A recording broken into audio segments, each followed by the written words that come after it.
I've given up on a number of books in my life, and I certainly did that with this one. It's currently the second tome that I've picked back up and returned to thanks to a desire to break down and analyze why I hated it so fucking much. So congrats, Jeff Brown. You're in the same league as J.K. Rowling's baffling attempt at young adult romantic fiction, Harry Potter and the Half-Blood Prince. Jeff Brown's Unlikely does have the unique distinction of being the only graphic novel that has ever bored me to exhaustion, and I only finished it to write this review. It also made me want to throw in with a certain mainstay of the Third Reich. Narrative summary.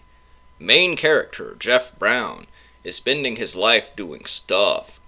Sometimes Jeff Brown smokes weed, sometimes he plays music, sometimes he writes, sometimes he paints and draws, sometimes he listens to music, sometimes he plays video games, sometimes he reads, sometimes he watches movies, sometimes he watches television, sometimes he interacts with facile and unmemorable friends. Pretty much the only thing Jeff Brown doesn't do is have sex.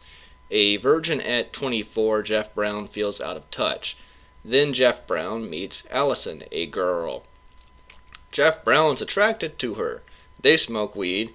Jeff Brown shows off his paintings, stories, and drawings, while Allison laments just how talentless she is. They watch TV, they watch movies, and sometimes they have sex. Allison also used to be an addict. This issue comes back again. Allison breaks up with Jeff Brown. Spoilers, the end. Why it sucks. So, how did it feel to hear me read that paragraph up there? I can tell you that if you read this book, it'll be just as monotonous and unfunny. The dialogue in the novel was utilitarian. Natural, yes, but utilitarian. It's rather like listening to 5-year-olds talk. They don't have a full grip on the language, so they speak in very simple terms, and sometimes have to defer to referencing the outside world quite a lot. But there is one redeeming factor in listening to 5-year-olds talk. They have imagination, are full of wonder, and don't really care if they talk nonsense. The characters in this book have a grade school vocabulary and the conversational depth of parrots. To make matters worse, Jeff Brown handwrote all the text in the book, and his handwriting is damn near as awful as mine. Not to mention his text bubbles are small and not really arranged in such a way that you can easily tell what order it's meant to be read in. Passage of time from panel to panel can be confusing too.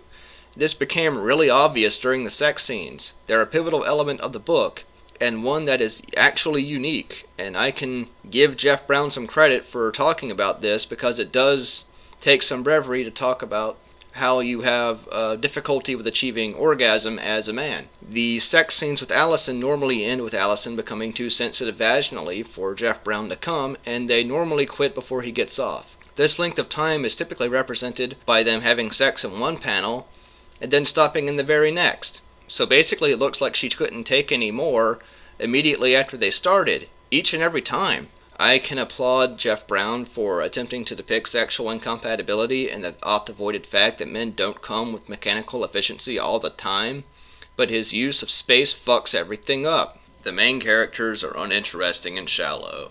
The side characters are inconsequential.